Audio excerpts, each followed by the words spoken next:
ಬೇಡ ಸರ್ ಬಿಡಿ ಸರ್ ಅಚ್ಚಿ ಎಸ್ ಸರ್ ಸಾಮಾಜಿಕ ಅಲ್ಲ ನಾಗರಿಕ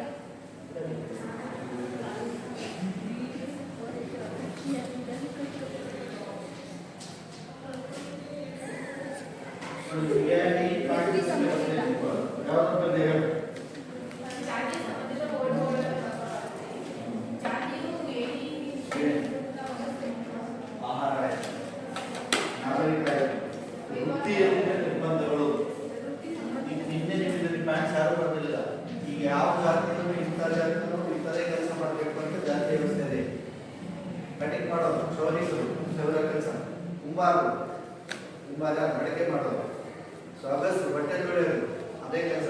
ಜಾತಿಗೂ ವೃತ್ತಿಗೂ ನೇರ ಸಂಬಂಧ ಇದೆ ಕ್ಯಾಸ್ಟ್ ಸಿಸ್ಟಮ್. ಹಾಗಾಗಿ ಈಗ ಒಬ್ಬ ಬ್ರಾಹ್ಮಣ ಆಗಿದ್ದಾನೆ, ಅವನು ಬಿಟ್ಟುಬಿಟ್ಟು ಚಪ್ಪಲಿಯಲ್ಲಿ ಇಡಂಗಿಲ್ಲ, ಅವನ್ನ ಹಾಕೊಂತಾರೆ ಬ್ರಾಹ್ಮಣನಾಗಿ ಬಿಟ್ಟುಬಿಟ್ಟು ನಡೆಸ್ತೀರ.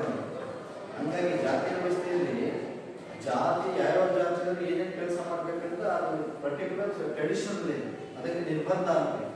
ಒಬ್ಬ ಪಾಪ ಬ್ರಾಹ್ಮಣ ಬಡವ ಇರ್ತಾನೆ, ಹೊಟ್ಟೆ ಉಳ್ಬಿಟ್ಟ ಇರಲ್ಲ, ಜನರ ಹಾಕೊಂಡೇ ಜೀವನ ಮಾಡ್ಬೇಕಂದ್ರೆ ಕಷ್ಟ. ಪಾಪ ನಾನು ಏನು ಕೆಲಸ ಮಾಡ್ತೀನಿ, ಬಿಟ್ಕೊಂಡು ಇರ್ತೀನಿ, ಒಂದು ಯಾವುದೋ ಚಟ್ಟೆಯಲ್ಲಿ ಇಡ್ತೀನಿ ಅಂದ್ರೆ ಅವನ ಜಾತಿಯಲ್ಲಿ ಅದಕ್ಕೆ ಬಿಡೋದಿಲ್ಲ, ಬ್ರಾಹ್ಮಣನಾಗಿ ಕೆಲಸ ಮಾಡ್ತೀನಿ ಅಂತ ಅವ್ನು ಮಾಡ್ಕೊಳ್ತಾರೆ. ಸೊ ಈ ರೀತಿ ವೃತ್ತಿ ಮೇಲೆ ನಿರ್ಬಂಧಗಳಿದ್ದಾವೆ ಜಾತಿಯಲ್ಲಿ, ಅಪಾಯಿಂಟ್ಮೆಂಟ್ ಇದೆ. ನೆಕ್ಸ್ಟ್ ಇಬ್ಬರು ವೈವಾಹಿಕ ನಿರ್ಬಂಧಗಳಿದೆಯಾ? ಇಷ್ಟ ಆಯ್ತು. ಏಳನೇ ಜಾತಿ ಪಂಚಾಯತ್ 5 ಬುಕ್ಸಲ್ಲಿಂದಲ್ಲ ಜಾತಿ ಪಂಚಾಯತ್ ಹಳೆ ಬುಕ್ಸ್ ಯಾರು ಕ್ಯಾಸ್ಟ್ ಅಂದ ತಕ್ಷಣ ಜಾತಿ ಪಂಚಾಯತ್. ಎಲ್ಲ ಜಾತಿಗಳಿಗೆ ಜಾತಿ ಪಂಚಾಯತ್ ಐತೆ ಇಲ್ಲ. ನಿಮ್ಮ ಊರಲ್ಲಿ ನಿಮ್ಮ ಜಾತಿಯ ಒಂದು ಪಂಚಾಯತ್ ಇರ್ತೈತಿ. ಆ ಜಾತಿ ಪಂಚಾಯತ್ 5 ಜನ ಹಿರಿಯರಿರ್ತಾರೆ. ಹೌದಾ? ಅವ್ರು ಏನ್ ಮಾಡ್ತಾರೆ, ಊರ್ ಪಂಚಾಯತ್ ಯಾರೋ ಹುಡುಗಿ ಹೊಡಬಹುದು, ಯಾರೋ ಹುಡುಗ ಕರ್ಕೊಂಡು ಬೇರೆ ಯಾರು ಕ್ಯಾಸ್ಟ್ ಬಂದು ಅವಾಗ ಏನ್ ಮಾಡ್ತಾರೆ, ಅವರು ರಾಜ್ಯ ಪಂಚಾಯತಿ ಮಾಡ್ತಾರೆ. ಇದನ್ನ ಜಾತಿ ಪಂಚಾಯತಿ. ಗ್ರಾಮ ಪಂಚಾಯತಿ ಬೇರೆ, ಜಾತಿ ಪಂಚಾಯತಿ ಜಾತಿ ಒಳಗೆ ಇನ್ನೊಂದು ಪಾಯಿಂಟ್ ಸೇರಿಸಬೇಕು. ಜಾತಿ ಪಂಚಾಯತ್. ಸೊ ಜಾತಿ ಪಂಚಾಯತ್ ಇದು ಸೂಕ್ಷ್ಮ ಹೇಳ್ತೀನಿ, ಬಹಳ ಸಿಂಪಲ್ ಆಗಿ ನೀವು ಒಂದು ಕ್ಯೂ ಕೊಡ್ತೀನಿ ನಿಮಗೆ, ಪಾಯಿಂಟ್ಸ್ ನೆನಪು ಮಾಡಿ ಇದಕ್ಕೆ ಸಣ್ಣದಾದ ಒಂದೇ ಒಂದು ಸೆಂಟೆನ್ಸ್ ಸೇರಿಸಿ ನೀವು ಕೆಳಗಡೆ ಒಂದು 2 ಲೈನ್ ಏನ್ ಬರೀತೀವಿ, ನಾವು ಅಷ್ಟೇ ಹೆಚ್ಚಿಗೆ ನೋಡಕ್ ಹೋಗೋಣ.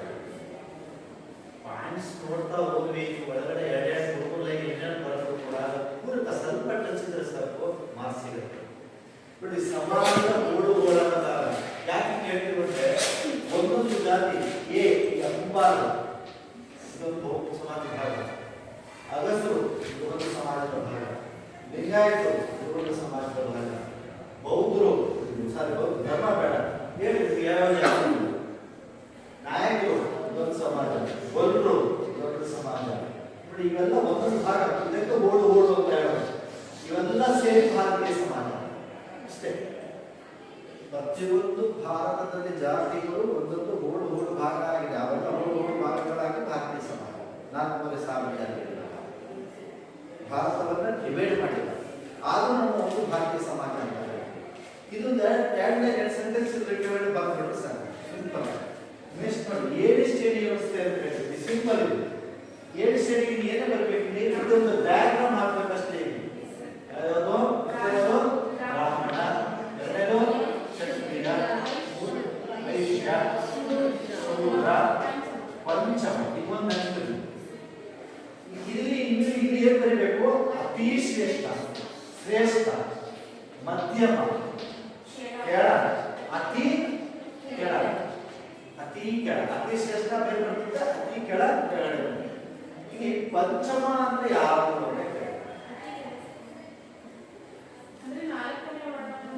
ಸ್ಪರ್ಶಕ್ಕೆ ಯೋಗ್ಯರಲ್ಲದವರು ಹುಟ್ಟಿದ್ರೆ ಮೈಲಿಗೆ ಆಗ್ತಾರೆ ಅಂತ ಹೇಳ್ತಾರೆ. ಇದು ಹುಟ್ಟಲ್ಲ, ಯಾರು ಊರೊಳಗೆ ಬಿಟ್ಕೊಳಲ್ಲ, ಊರೊಳಗೆ ಬಿಟ್ಕೊಳಲ್ಲ ಯಾರನ್ನ, ಪಂಚಮ. ಅವರನ್ನ ನಾವೆಲ್ಲರೂ ಬಿಟ್ಬಿಟ್ರೆ ಏನಾಗುತ್ತೆ, ಅಸ್ಪೃಶ್ಯತೆ. ನಾವು ಹೋಗಿ ನೀರು ಹಾಕ್ಬಿಟ್ಟು ಮೈಲಿಗೆ ಆಗ್ತಾರೆ ಅಂತ ಮನೆಗಳು.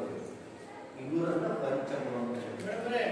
ಅಂದ್ರೆ ಸ್ಪರ್ಶಕ್ಕೆ ಯೋಗ್ಯರಲ್ಲ ಮನುಷ್ಯ, ಅವ್ರು ನಿಜ. ಆದ್ರೆ ನಾವು ಹುಟ್ಟಿದ್ರೆ ಯಾಕಂದ್ರೆ ಮೈಲಿಗೆ ಆಗುತ್ತೆ. ಇದು ಯಾವ ನ್ಯಾಯ ಹುಟ್ಟಿಲ್ಲ, ಬಟ್ ಜಾತಿ ವ್ಯವಸ್ಥೆಯಲ್ಲಿ ಹುಟ್ಟಿದ್ವಿ ಪಂಚಮ ಅಂತ ಹೇಳ್ತಾರೆ. ನೀವು ಸ್ಪರ್ಶಕ್ಕೆ ಯೋಗ್ಯರಲ್ಲದವರನ್ನ ಪಂಚಮ, ಇದು ನಿಮ್ದಲ್ಲಿ ಹುಟ್ಟಿದ್ರೆ ಅವ್ರಿಗೆ ಮೈಲಿಗೆ ಆಗುತ್ತೆ. ಸ್ವಲ್ಪ ಮಾಸಿಕ ಹೇಳ್ತಾರೆ,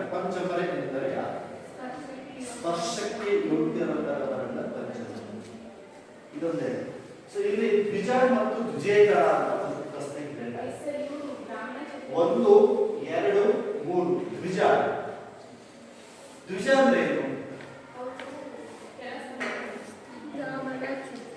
ಇದು ದ್ವಿಜ ಅಂದ್ರೆ ಎರಡು ಹುಟ್ಟಿದೆ ಅಂತ. ಒಂದು ಜೈವಿಕ ಹುಟ್ಟು, ತಾಯಿ ಹೊಟ್ಟೆಯಿಂದ ಬರೋದು ಸಾವಯವ ಹುಟ್ಟು ಒಂದು. ಇನ್ನೊಂದು ಜನಿವಾರ ಹಾಕೊಂಡ ಅದು ದ್ವಿಜ. ಎರಡು ಹುಟ್ಟನ್ನು ಹೊಂದಿರೋದು. ಒಂದು ದೇವರ ಹುಟ್ಟು, ದೇವರ ಕೃಪೆ, ಒಂದು ತಾಯಿಯ ಕೃಪೆ. ಯಾರು ಜನಿವಾರವನ್ನು ಹಾಕೊಳ್ಳುವ ಅರ್ಹತೆ ಇದೆ, ಯಾರಿಗೆ ಎರಡು ಹುಟ್ಟುಗಳನ್ನು ದೇವರು ಕರುಣಿಸಿದ್ದಾನೆ ಅವರು ದ್ವಿಜರು. ಇವರು ಒಂದೇ ಹುಟ್ಟು, ಕೇವಲ ಲೈಂಗಿಕ ತೃಪ್ತಿಗಾಗಿ ಹುಟ್ಟುತ್ತವರು. ಇವರಿಗೆ ಜನಿವಾರ ಹಾಕುವ ಹಕ್ಕಿಲ್ಲ. ಶೂದ್ರರು ಮತ್ತು ಪಂಚಮರು, ಅದಕ್ಕೆ ಇವರನ್ನು ವಿಜೇತರರು ಅಂತಾರೆ. ಇವರಿಗೆ ಜನಿವಾರ ಯಾರು ಹಾಕೋಂಗಿಲ್ಲ. ಇತ್ತೀಚೆಗೆ ಎಲ್ಲರೂ ಜೌಟ್ರಿ ಕೆಲಸ ಮಾಡಬೇಕಾದ್ರೆ ಎಲ್ಲರೂ ಹಾಕೊಂಡು ಸುಮ್ಮನೆ ಮಾಡ್ತಾರೆ. ಆದ್ರೆ ಜಾತಿ ವ್ಯವಸ್ಥೆಯಲ್ಲಿ ಏನಿರ್ತಂತವರಿಗೆ ಶೂದ್ರ ಮತ್ತು ಪಂಚಮರಿಗೆ ಏನು ತಾಯಿ ಪ್ರಕೃತಿಕೃತವಾಗಿ ಇವರಿಗೆ ದೇವರ ಕೃಪೆಯಿಂದ ಆಗುವಂತಹಲ್ಲ. ಇವರು ದೇವರ ಕೃಪೆಯಿಂದ ಹುಟ್ಟುತ್ತವರು. ಅದಕ್ಕೆ ಎರಡು ಹುಟ್ಟುತ್ತಾರೆ.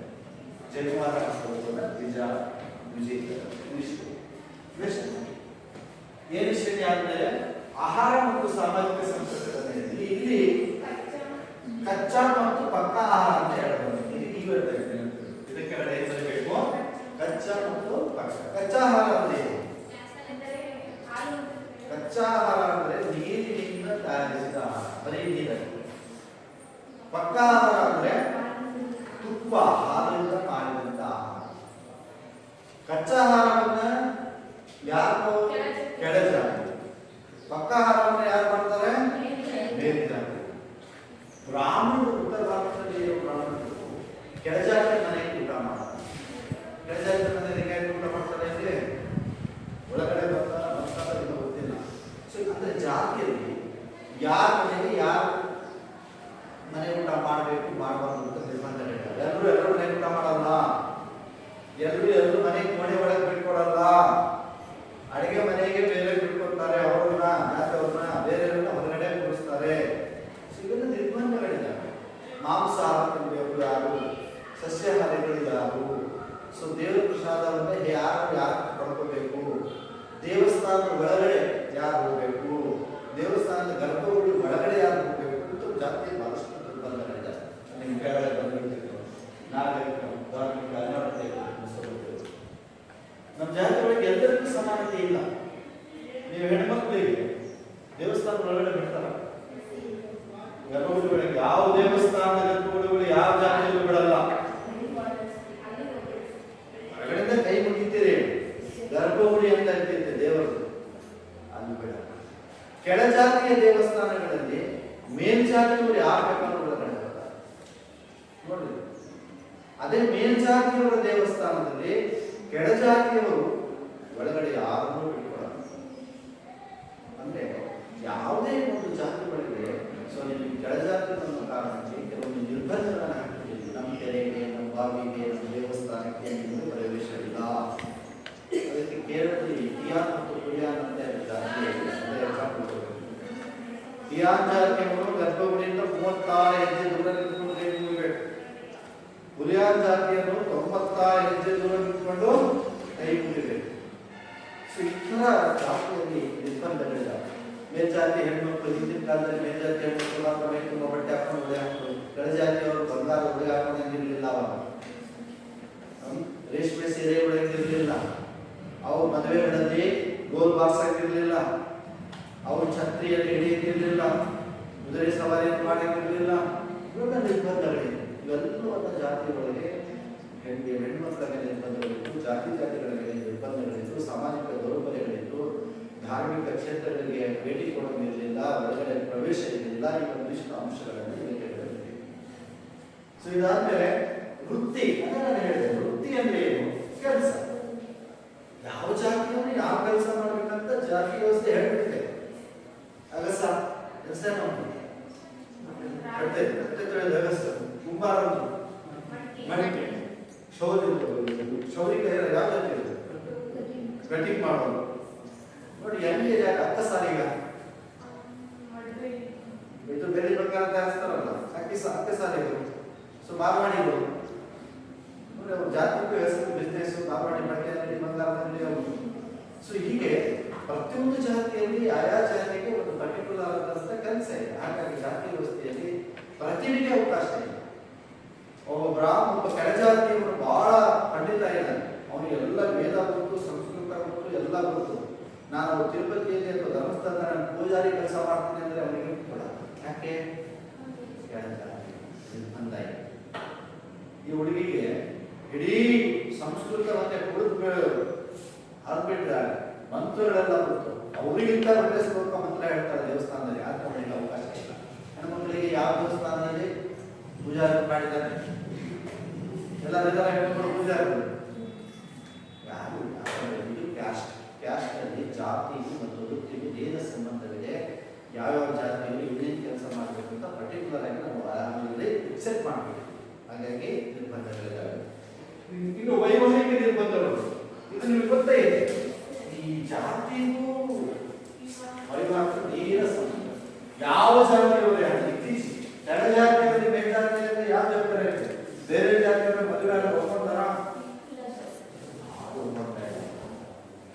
ಕಾಲದಲ್ಲಿ ಮನೆ ಮಠ ಎಲ್ಲ ಬಿಟ್ಟು ಒಡೆ ಹೋಗಿ ಏನೇನೋ ಆಗಿ ಆ ಕೊಲೆಗಳಾಗಿ ಆ ತಂದೆನೇ ಮಗಳನ್ನು ಕೊಂದಿರೋ ಘಟನೆಗಳು ಟಿವಿ ನಾವೆಷ್ಟೋ ನೋಡಿದ್ವಿ. ನಮ್ಮ ದೇಶದ ವ್ಯವಸ್ಥೆಯಲ್ಲಿ ಒಳ ಬಾಂಧವ್ಯ ಅಂದ್ರೆ ತಮ್ಮ ಜಾತಿಗಳಿಗೆ ಮದುವೆ ಆಗಬೇಕು ಅಲ್ಲೊಂದು ಆ ಕ್ವಶನ್ ಇದೆ ಆಪ್ಷನ್.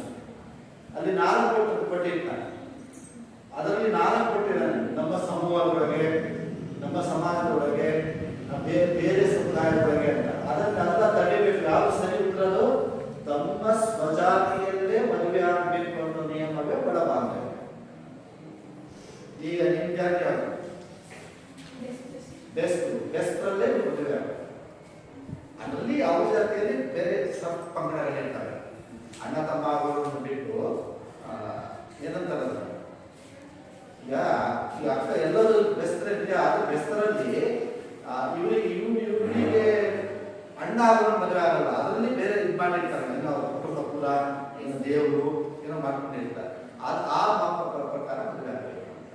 ಸೊ ಹೀಗೆ ಪ್ರತಿಯೊಂದು ಜಾತಿ ಒಳಗೆ ತಮ್ಮ ಜಾತಿಯಲ್ಲೇ ಮದುವೆ ಆಗಬೇಕು ಅನ್ನೋದು ಜಾತಿಯ ಪ್ರಬಲ ನಿಯಮ. ಅದನ್ನ ಒಳ ಬಾಂಧವ್ಯ ವಿವಾಹ ಪದ್ಧತಿ ಅಂತ ಹೇಳಿ. ಬೇರೆ ಜಾತಿ, ಬೇರೆ ಧರ್ಮಕ್ಕಂತೂ ನಮ್ಮಲ್ಲಿ ಯಾವ ಆಸ್ಪದನೇ ಇಲ್ಲ. ಒಂದ್ ವೇಳೆ ಅಪರೂಪಕ್ಕೆ ಎಲ್ಲೋ ಒಂದೊಂದ್ ಕಡೆ ಆಗ್ತದೆ, ಬಹಳ ಅಪರೂಪ, ನಡೆಯೋದು ಬಹಳ ಕಷ್ಟ. ಇಂಟರ್ ಕ್ಯಾಸ್ಟ್ ಮ್ಯಾರೇಜ್ಗಳು ಬಹಳ ಕಷ್ಟ. ಇತ್ತೀಚಿನ ದಿನಗಳಲ್ಲಿ 3ಕ್ಕೆ 1 ಸಕ್ಸಸ್ ಆಗ್ತಾ ಇಲ್ಲ. ಯಾರೋ ಇಟ್ಟು ಹುಡುಗ ಹುಡುಗಿ ಚೆನ್ನಾಗಿ ನೌಕರಿ ನಿಂತು ಇಟ್ಟು ದುಡಿತಾ ಇದ್ರೆ ಅಂಥವು ಸಕ್ಸಸ್ ಆಗಿಲ್ಲ. ಯಾಕಂದ್ರೆ ಕುಟುಂಬ ಅವನು ಏನು ಆದಾಯ ಇದ್ದಂಗೆ ಮನೆಯಲ್ಲಿ ಕೂತ್ಕೊಂಡು ಅಪ್ಪನ ಜೇಬಲ್ಲಿ 20 ರೂಪಾಯಿ ಸ್ಟಾರಿಗೆ ಕತ್ಕೊಂಡು ತಿನ್ಕೊಂಡು ಅವನು ಯಾವುದೋ ಹುಡುಗಿ ಕರ್ಕೊಂಡು ಹೋದ್ರೆ ಜೀವನ ಮಾಡ್ತಾನೆ. ಸಾಧ್ಯನೇ ಇಲ್ಲ. ಅವನು ಒಂದು 2-3 ತಿಂಗಳು ಅದೇ ಬೆಂಗಳೂರು ಮೇಷ್ಟಿಗೆ ಸುತ್ತಾಡಿ ಮತ್ತೆ ಬಳೆ ಬರ್ತಾರೆ. ಸೊ ಈ ಥರದ ಬದುಕುಗಳು ಆಗ್ತವೆ. ಹಾಗಾಗಿ ಭಾರತದಲ್ಲಿ ಎಲ್ಲ ಜಾತಿಗಳಲ್ಲಿ ಒಳಬಾಂಧವ್ಯಗಳಿದ್ದಾವೆ. ಜಾತಿ ಪಂಚಾಯತಿ ಸಿಂಪಲ್ ಕೇಳ್ತಾರೆ. ಜಾತಿ ಪಂಚಾಯತಿ ಅಂದರೆ ಜಾತಿಯ 5 ಜನ ಹಿರಿಯ ಮುಖಂಡರ ಒಳಗೊಂಡ ಸಮಿತಿ. ಇಷ್ಟೇ. ಜಾತಿಯ 5 ಜನ ಹಿರಿಯ ಮುಖಂಡರಿಂದ ಆದಂತ ಸಮಿತಿ ಜಾತಿ ಪಂಚಾಯತಿ. ಎಲ್ಲ ಜಾತಿಗಳಲ್ಲಿ ಹಿಂದೆ ಕಾನೂನುಗಳಿಂದ ಇದ್ದಾಗ ಜಾತಿ ಪಂಚಾಯತಿನ ಹಿಡಿ ಊರನ್ನ ಕಂಟ್ರೋಲ್ ಮಾಡ್ತಾ ಇದ್ದಾರೆ. ಇವತ್ತು ಏನಾಗಿದೆ, ಅವ್ರ ಕೆಲಸ ಕಡಿಮೆ ಆಗಿದೆ. ಜಾತಿ ಪಂಚಾಯತಿ ಕೆಲಸ ಅಂದ್ರೆ ಅದರ ಪ್ರಭಾವ. ಇವತ್ತು ಕೋರ್ಟ್ ಕೇಸ್ ಕಚೇರಿಗಳು ಬಂದ್ರೆ ಬಾರ ಅವ್ರಿಗೆ ಅಂತ ಹೇಳ್ತೀಯಾ, ಅವನ ನಾಟ ಅವ್ರ ಮಾತಾಡ್ತಾನೆ, ಅವನ ನೆಟ್ಟ ನಾ ಕೋರ್ಟಿಗೆ ಪೊಲೀಸ್ ಸ್ಟೇಷನ್ ಹೋಗೋಣ ಅಂತ ಹೋಗೋ ಜನ ಈಗ. ಆದ್ರೆ ಹಿಂದೆ ಜಾತಿಯವರು ಕುತ್ಕೊಂಡು ಗಡ್ಡೆ ಮೇಲೆ ತೀರ್ಮಾನ ಮಾಡಿ ನಿಮ್ಮ ಹುಡುಗಿಗೆ ನಿಮ್ಮ ಹುಡುಗ ಮೋಸ ಮಾಡಿದ್ದಾನೆ, ತಾಳೆ ಕಟ್ಟು ಅವರೇ ಕಟ್ಬಿಡ್ಬೇಕು, ಇಲ್ಲ ಊರಿಂದ ಬಹಿಷ್ಕಾರ ಆಗ್ತಾ ಇದೆ. ಊರೊಳಗೆ ಬಿಟ್ಕೊಂಡ್ಬಿಟ್ಟಿರುತ್ತೆ. ಅವನ ಆಸ್ತಿ ಅಣ್ಣ ಬಂದು ಜಗಳ, ಆಸ್ತಿ ವಿಚಾರಕ್ಕೆ ಜಾತಿಯವರು ಸೇರ್ಕೊಂಡು ತೀರ್ಮಾನ ಮಾಡ್ತಾ ಇದೆ. ಈಗ ಹೋಗ್ತಾ ಇಲ್ಲ. ಆದ್ರೆ ಹಿಂದೆಲ್ಲ ಕೆಲಸ ಮಾಡ್ತಾ ಇದೆ. ಆದ್ರೆ ಈಗಲೂ ಇದೆ ಜಾತಿ. ಎಲ್ಲಾ ಜಾತಿಗಳಿಗೂ ಜಾತಿ ಪಂಚಾಯತಿ ಇದೆ. ನಿಮ್ಮೂರಲ್ಲಿ ಹೋಗಿ ಒಬ್ಬಟ್ಟು ಹೇಳಿದೆ, ನಮ್ಮ ಜಾತಿ ಪಂಚಾಯತಿ ನಾಯಕರು ಯಾರು ಗೌರವ ಸೇರ್ಕೊಂಡು ಎಲ್ಲ ಹಿರಿಯರು ಮುಖಂಡರು ಪೂಜಾರಿ 5 ಜನ ಮಾಡಿರ್ತಾರೆ. ಆ 5 ಜನ ಸಮಿತಿಯಿಂದ ಒಳಗೊಂಡಂತ ಪಂಚಾಯತಿಗಳು ಸಹ ಜಾತಿ ಪಂಚಾಯತಿ ಇದೆ. ಎಲ್ಲ ಜಾತಿಗಳಲ್ಲಿ ಇದೆ. ಇದು ಕ್ಯಾರೆಕ್ಟರ್ಸ್ ಜಾತಿ. 7ರಲ್ಲಿ ನೀವು ಕನಿಷ್ಠ 6 ತಗೊಳ್ಳಿ. 10 ಮಾರ್ಕ್ಸ್ ಕೇಳ್ತಾರೆ. ನೋಡಿ ನಾನು ಮತ್ತೆ ಹೇಳಿದ್ದೀನಿ 10 ಮಾರ್ಕ್ಸ್ ಕೇಳಿದಾಗ ಇದ್ರ ಮುಂದೆ ಫಸ್ಟ್ ಏನ್ ಬರಬೇಕು, ಜಾತಿ ಎಂಬ ಪದ ಹೇಗೆ ಉತ್ಪತ್ತಿ ಆಗಿದೆ. ಕಾಷ್ಟ ಎಂಬ ಯಾವ ಭಾಷೆ, ಲ್ಯಾಟಿನ್ ಭಾಷೆಯ ಕಾಷ್ಟ ಎಂಬ ಪದದಿಂದ ಬಂದಿದೆ. ಜಾತಿ ಎಂದರೇನು ಅಂತ ಒಂದು ಪ್ರಶ್ನೆ ವ್ಯಾಖ್ಯೆ ಕೊಟ್ಕೊಂಡಿದ್ರು. ಜಾತಿ ಅಂದ್ರೆ ಏನು ಒಂದು ವ್ಯಾಖ್ಯೆ ಕೊಟ್ಟು 10 ಮಾರ್ಕ್ಸ್ಗೆ, ಅಥವಾ ನೀವು ಫಸ್ಟ್ ಇಷ್ಟ ಕೊಟ್ಟಿದ್ರು ವ್ಯಾಖ್ಯೆ ನೆನಪಾಗಲಿಲ್ವಾ, ಜಾತಿ ಎಂಬ ಪದವು ಲ್ಯಾಟಿನ್ ಭಾಷೆಯ ಕ್ಯಾಸ್ಟ್ ಎಂಬ ಪದವು ಲ್ಯಾಟಿನ್ ಭಾಷೆಯ ಕಾಷ್ಟ ಎಂಬ ಪದದಿಂದ ಬಂದಿದೆ. ಇನ್ನೊಂದು ಕೇಳಿದ್ರು ನಾನು ದುಡ್ಡಕ್ಕೆ ಸ್ಪ್ಯಾನಿಷ್ ಮತ್ತು ಪೋರ್ಚುಗೀಸ್ ಭಾಷೆಯ ಕಾಷ್ಟ. ಈ ಕಾಷ್ಟ ಅಂದ್ರೆ ಏನು ಅಂತ ಕೇಳ್ತಾರೆ. ಇದು ನೆನಪಿದೆ, ಸ್ಥಳೀ ಅಥವಾ ಜನಾಂಗ. ದುಡ್ಡಕ್ಕೆ ಕೇಳಬಹುದು ಕಾಷ್ಟ ಎಂಬ ಪದದ ಅರ್ಥ ಏನು. ಇವೆರಡರಲ್ಲಿ ಆಪ್ಷನ್ ಯಾವ್ದು ಇರುತ್ತೋ ಅದು ನೋಡ್ಕೋಬೇಕು. ಸ್ಥಳೀ ಇದ್ರೆ ಜನಾಂಗ ಇದ್ರೆ ಜನಾಂಗ ರಹಿತ.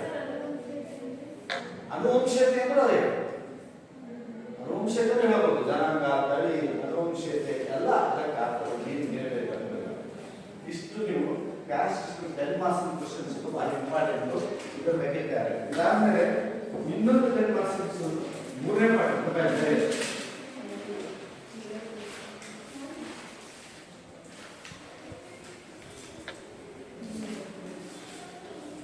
ಲಕ್ಷಣಗಳಲ್ಲಿ ಎರಡು ಹೇಳ್ತೀನಿ. ಎರಡು ಅವಿಭಕ್ತ ಕುಟುಂಬದ ಲಕ್ಷಣಗಳು. ಕೃಷ್ಣ ಪಾಠ 4ನೇ ಪಾಠ.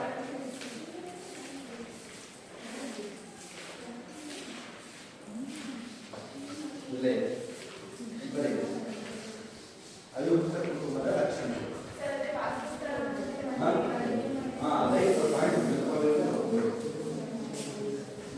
ಅವಿಭಕ್ತ ಕುಟುಂಬ ಅಂದ್ರೆ ಏನು? ಡಾಕ್ಟರ್ ವಿವಾಹಕರ ಒಂದು ವ್ಯಾಖ್ಯೆ ಬರೆಯಬೇಕು. ಬೋರ್ಡ್ ಕ್ಯಾರೆಕ್ಟರ್ಸ್ ಬರೆಯಬೇಕು. ಒಂದೇ ಮನೆಯಲ್ಲಿ ವಾಸಿಸುತ್ತಾ, ಒಂದೇ ಅಡಿಗೆ ಮನೆಯಲ್ಲಿ ಆಹಾರ ತಯಾರಿಸುತ್ತಾ, ಆಸ್ತಿಗಳ ಮೇಲೆ ಸಮಾನ ಅಧಿಕಾರ ಹೊಂದಿರುವ ರಕ್ತ ಸಂಬಂಧಿಗಳ ಒಂದು ಕುಟುಂಬವನ್ನು ಅವಿಭಕ್ತ ಕುಟುಂಬ. ಎಲ್ಲ ಜಾಯಿಂಟ್ ಫ್ಯಾಮಿಲಿ, ದೊಡ್ಡ ಫ್ಯಾಮಿಲಿ ಅಂತ ಮಾಡ್ತಾರೆ. ಅವಿಭಕ್ತ ಕುಟುಂಬ ಅಂದ ತಕ್ಷಣ ಡಿವೈಡ್ ಆಗಿರೋ ಫ್ಯಾಮಿಲಿ. ಅಜ್ಜ, ಅಜ್ಜಿ, ಮಕ್ಕಳು, ಮೊಮ್ಮಕ್ಕಳು ಎಲ್ಲರೂ ಒಟ್ಟಿಗೆ ವಾಸಿಸುವಂತ ಕುಟುಂಬ. ಇಷ್ಟವರೆಗೂ ಮಾರ್ಸಿದೆ. ಸಾಮಾನ್ಯ ಮನೆ ಅಂತ, ಸಾಮಾನ್ಯ ವಾಸ, ಪೀಳಿಗೆಗಳ ಸಮಾವೇಶ. ಮುಂದೆ ಬರಲಿ ಕ್ಯಾರೆಕ್ಟರ್ಸ್ ಇದೆಲ್ಲಾಗೆ ಬರಬೇಕು ಅಂತ ಏನಿಲ್ಲ. ನೆನಪಾದ ಬರೀ ಹಿಂದೆ ಮುಂದೆ ಆಡಬೇಕು, ಹಿಂಗೆ ಬರಬೇಕು ಅಂತ ಏನಿಲ್ಲ.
ಸಾಮಾನ್ಯ ಮನೆ ಅಂದ್ರೆ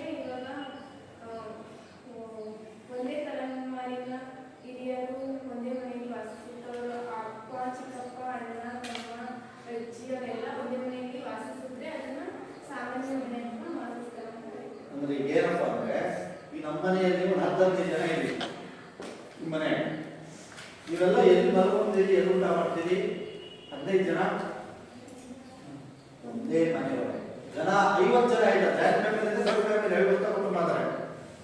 ಈ ಇತ್ತೀಚಿನ ಕುಟುಂಬಗಳಲ್ಲಿ 50 ಜನ ಇದ್ರೆ ಏನ್ ಮಾಡೋದು? ಅಲ್ಲಿ ಕೂಡ ಜಾಗ ಅಂತ 50 ಜನಕ್ಕೆ ಅವಾಗ ಏನ್ ಮಾಡ್ತಾರೆ, ಹೊರಗಡೆ ಒಂದು 4 ಜನ, ಇದು ಮನೆ 1 ಜನ, ತೋಟದಲ್ಲಿ ಒಂದು 4 ಜನ, ಹಿಂದೆ ಬೇರೆ ಕಡೆ ಹೋಗಿ ಹೋಗ್ತಾರೆ. ಆದ್ರೆ ಹಿಂದಿನ ದೊಡ್ಡ ಮನೆಗಳಲ್ಲಿ ಏನ್ ಮಾಡ್ತಾ ಇತ್ತು, ಎಷ್ಟೇ ಜನ ಇದ್ರು ಕೂಡ ಎಲ್ಲರೂ ಕೂಡ ರಾತ್ರಿ ಊಟ ಮಾಡಿ ಅದೇ ಮನೆಯಲ್ಲಿ ವಾಸ ಮಾಡ್ತಾ ಇದ್ರು. ಇದಕ್ಕೆ ಸಾಮಾನ್ಯ ಮನೆ ಅಥವಾ ವಾಸಸ್ಥಳ. ನೆಕ್ಸ್ಟ್ ಪೀಳಿಗೆ. ಪೀಳಿಗೆ ಅಂದ್ರೆ ನಿಮ್ದೊಂದು ಪೀಳಿಗೆ, ನಿಮ್ಮ ಅಪ್ಪನೊಂದು ಪೀಳಿಗೆ, ನಿಮ್ಮ ಅಜ್ಜನೊಂದು ಪೀಳಿಗೆ, ಹೌದಾ? ನಿಮ್ಮ ತಾಯಿಯೊಂದು ಪೀಳಿಗೆ, ಇನ್ನೊಂದು ಪೀಳಿಗೆ ಅಂತ. ಜಾಯಿಂಟ್ ಫ್ಯಾಮಿಲಿ ಅಂದ್ರೆ ಏನು? ಕನಿಷ್ಠ 3 ಪೀಳಿಗೆಗಳಿರ್ತವೆ. ಈಗ ನಿಮ್ಮ ಮನೇಲಿ ಯಾರು ನಿಮ್ಮ ಮನೆಗೆ ಯಾರು ನೋಡಿ, ಇವರು ಜಾಯಿಂಟ್ ಫ್ಯಾಮಿಲಿ. ಅಜ್ಜಿ ಇನ್ನೂ ಜೊತೆಗಿದ್ದಾರೆ, ದೊಡ್ಡಪ್ಪ ಇದ್ದಾರೆ, ಇವ್ರ ತಂದೆ ಇದ್ದಾರೆ, ಇವ್ರ ಮಕ್ಕಳು ಇದ್ದಾರೆ. ಎಷ್ಟು ಫ್ಯಾಮಿಲಿ? ಇಷ್ಟು ಮಕ್ಕಳಂದ್ರೆ ಇವ್ರ ತಾಯಿ ಮಕ್ಕಳು. ಎಷ್ಟು ಫ್ಯಾಮಿಲಿ ಆದ್ರು ತಲೆಮಾರಿ ಎಷ್ಟಾಯ್ತು? ಇವ್ರ ಅಜ್ಜನ ಇವರು ಅಜ್ಜನ ಪೀಳಿಗೆ, ಅಜ್ಜ, ಇವರ ತಂದೆ, ಮಕ್ಕಳು. ನೋಡಿ, ನಿಮ್ಮ ದೊಡ್ಡಪ್ಪಕ್ಕೆ ಮಕ್ಕಳಿದಾವ? ಆಗಿಲ್ಲ. ನೋಡಿ, ಕನಿಷ್ಠ 3 ಪೀಳಿಗೆ ಆಯ್ತೀಗ. ಇವ್ರು ದೊಡ್ಡಪ್ಪಕ್ಕೆ ಮಕ್ಕಳಿಗೆ ಯಾರೋ ಮಕ್ಕಳಾದ್ರೆ 4 ಪೀಳಿಗೆ ಮದುವೆ ಆಗಿ ಅವ್ರ ಮದುವೆ ಆಗ. ಈಗ 3 ಪೀಳಿಗೆ ಇರೋದ್ರಿಂದ ಇದು ಜಾಯಿಂಟ್ ಫ್ಯಾಮಿಲಿ. ಪೀಳಿಗೆಗಳು, ಒಂದೊಂದು ಪೀಳಿಗೆಗಳು 3, 4 ಅಂತವು ಜಾಯಿಂಟ್ ಫ್ಯಾಮಿಲಿಯಲ್ಲಿ. ಇವಳಿಗೆ ಮದುವೆ ಆಯ್ತು, ಇವಳಿಗೆ ಮಕ್ಕಳಾಯ್ತು, ಅಲ್ಲಿಗೆ 4ನೇ ಪೀಳಿಗೆ, 4ನೇ ಪೀಳಿಗೆ. ಹೀಗೆ ಇದು ಜಾಯಿಂಟ್ ಫ್ಯಾಮಿಲಿ. ಒಂದಕ್ಕಿಂತ ಹೆಚ್ಚು ಪೀಳಿಗೆಗಳು ಇರುವಂತ ಕುಟುಂಬವೇ ಜಾಯಿಂಟ್ ಫ್ಯಾಮಿಲಿ. ಪೀಳಿಗೆಗಳ ಸಮಾವೇಶ. ನೆಕ್ಸ್ಟ್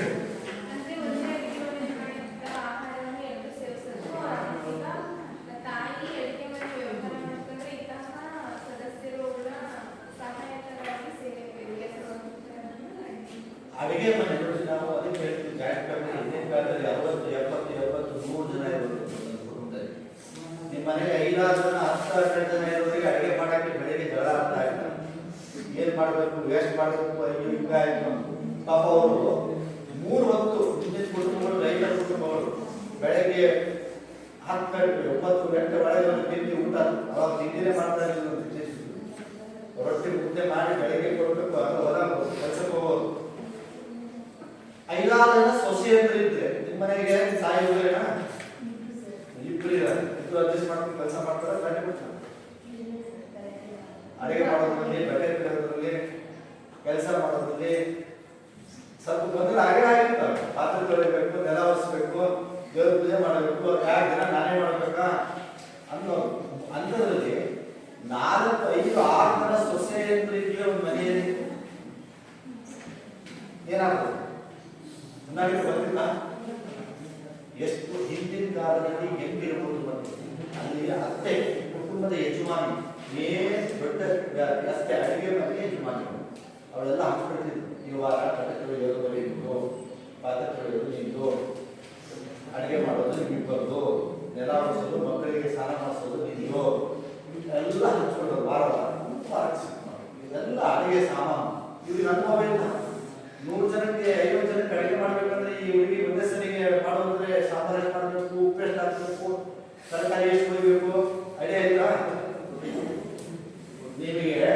ಯಾರೋ ಇಬ್ರು ಹೆಚ್ಚಿಗೆ ಬಂದ್ರೆ ಸಾಂಬಾರ್ ಏನಾರು ಮಾಡಿರ್ತೀವಿ, ಅನ್ನ ಏನಾರು ಮಾಡಿ ಬೆಳೆಸಿರ್ತೀವಿ. ಆದ್ರೆ ಅವ್ರು ಅಷ್ಟೊಂದು ಜನಕ್ಕೆ ಅಷ್ಟೊಂದು ನೀಟಾಗಿ ಅಷ್ಟೊಂದು ಜನಕ್ಕೆ 3 ಹೊತ್ತು ಊಟವನ್ನು ತಯಾರು ಮಾಡ್ತಾ ಇರೋದು ಎಷ್ಟು ವಿಶೇಷ. ಆಮೇಲೆ ಅಡಿಗೆ ಮನೆ ಅಂದ್ರೆ ದೇವಸ್ಥಾನ ಇದ್ದಂಗಿತ್ತು.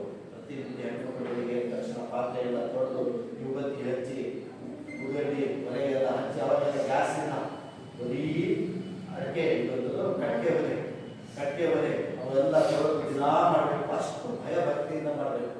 ಇತ್ತೀಚಿನ ಹೆಣ್ಮಕ್ಳು ಅಡಿಗೆ ಹಚ್ಚಿ ಆ ಪಾತ್ರೆ ಒಳಗಡೆ ಬಿಡೋಕೆ ಸ್ಟಾರ್ಟ್ ಮಾಡಿದ್ರೆ ಆ ಬೇರೆಯೊಳಗೆ ಅಸತಿ ನಿಂತಾರೆ.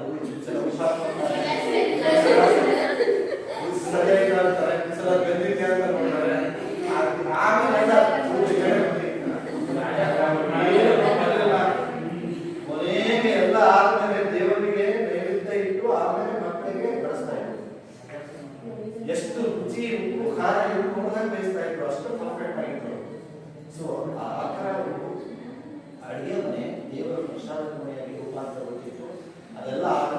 ಇವತ್ತು ಏನು ಆಹಾರ ಮಾಡಿದ್ದಾರೆ ಅದೇ ಆಹಾರ ಮಕ್ಕಳಿಗೆ ಒಂದೇ, ಎಲ್ರಿಗೂ ಒಂದೇ. ನನ್ನ ಮಕ್ಕಳಿಗೆ ಬೇರೆ, ಅವ್ರ ಮಕ್ಕಳಿಗೆ ಬೇರೆ, ಅವ್ರ ಮಕ್ಕಳಿಗೆ ಬೇರೆ ಬೇರೆ ಬೇರೆ ಒಬ್ಬ ಮಾಡಿಲ್ಲ. ಜಾಯಿಂಟ್ ಫ್ಯಾಮಿಲಿ, ದೊಡ್ಡ ಫ್ಯಾಮಿಲಿ, ಎಲ್ಲ ಮಕ್ಕಳು ಒಂದೇ, ಎಲ್ಲ ಸದಸ್ಯರು ಒಂದೇ. ಅವ್ರು ಏನು ಮಾಡ್ತಾರೆ ಅದನ್ನೆಲ್ಲರೂ ಸೇರಿ ಮಾಡ್ತಾರೆ. ಈ ರೀತಿ ಜಾಯಿಂಟ್ ಫ್ಯಾಮಿಲಿ ಅಡುಗೆ ಮನೆ ಕಾರ್ಯನಿರ್ವಹಿಸ್ತಾ ಇದ್ದೀವಿ. ನೆಕ್ಸ್ಟ್ ಸಾಮಾನ್ಯ ಧಾರ್ಮಿಕ ಕ್ರಿಯೆಯಾಗಿ ಅಂದ್ರೆ ಇಲ್ಲಿ ಧಾರ್ಮಿಕ ಕ್ಷೇತ್ರವನ್ನು ಕೇಂದ್ರಬಿಂದುವಾಗಿರುತ್ತೆ. ಎಲ್ಲ ಕುಲದೇವರನ್ನ ಪೂಜೆ ಮಾಡೋದಿಲ್ಲ. ಇವಾಗ ಬೇರೆ ಬೇರೆ ಹೋಗಿದ್ರು ಹಬ್ಬದಿಂದಾಗಿ ಒಟ್ಟಿಗೆ ಸೇರ್ತಾರೆ.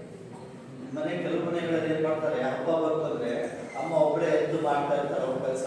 ಕೆಲವರು ರಜಾ ಅಂತ ಬರ್ಕೊಂಡಿರ್ತಾರೆ. ಎಲ್ಲರೂ ಕೂಡ ಭಾಗಿಯಾಗುವುದಿಲ್ಲ. ಯಾವುದೇ ಹಬ್ಬ ಹರಿದಿನಗಳಲ್ಲಿ ಬೆಳಗ್ಗೆ ಎದ್ದು ಎಲ್ಲರೂ 5 ಗಂಟೆಯೊಳಗೆ 6 ಗಂಟೆಗಳ ಸ್ನಾನ ಮಾಡಿಕೊಂಡು ಎಲ್ಲ ಪೂಜೆ ಪುನಸ್ಕಾರದಲ್ಲಿ ದೇವಸ್ಥಾನಕ್ಕೆ ಹೋಗ್ತಾರೆ, ಹೋಗ್ಕೊಂಡಿರ್ತಾರೆ, ಟಿವಿ ನೋಡ್ತಾ ಇರ್ತಾರೆ, ಚಾ ಕುಡಿದಿರ್ತಾರೆ. ಅದು ಜಾಗೃತಿ ಆಗ್ತಿರಲಿಲ್ಲ.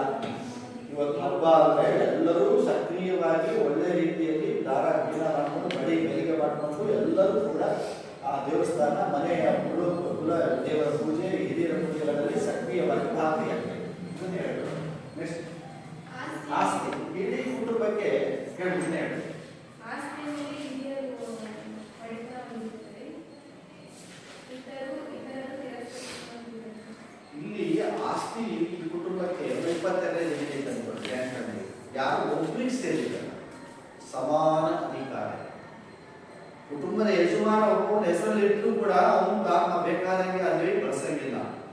ಎಲ್ಲ ಮಕ್ಕಳಿಗೂ ಅದು ಸಮಾನ. ಅದಕ್ಕೆ ಸಹಕಾರ ಕೂಡು ಬಂಡವಾಳ ಸಂಸ್ಥೆಗೆ ಹೋಲಿಸಿ ನಾವು ಜಾಯಿಂಟ್ ಫ್ಯಾಮಿಲಿ ಹೇಳ್ಬೋದು. ತುಂಬಾ ಸಿಗುತ್ತೆ.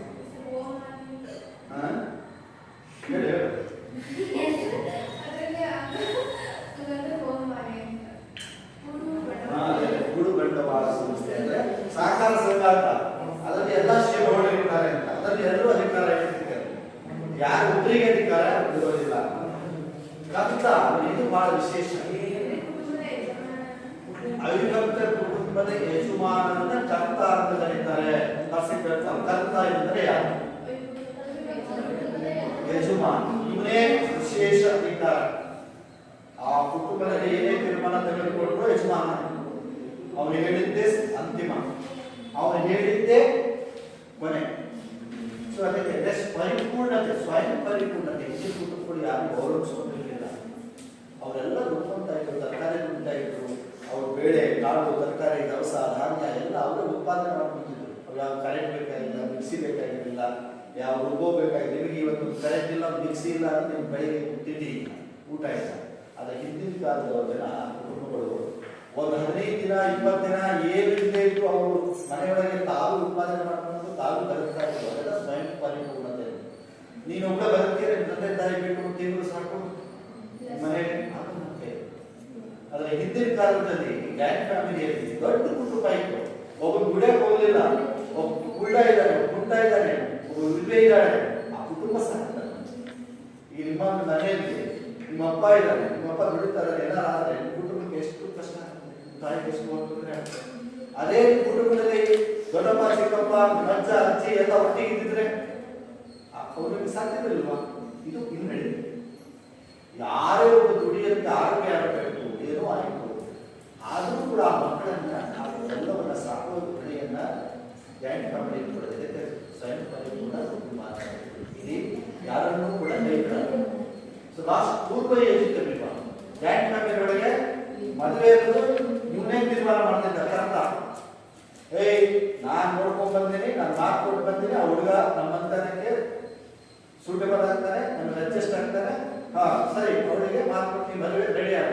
ಹುಡುಗ ನೋಡಿಲ್ಲ, ಹುಡುಗ ಹುಡುಗಿ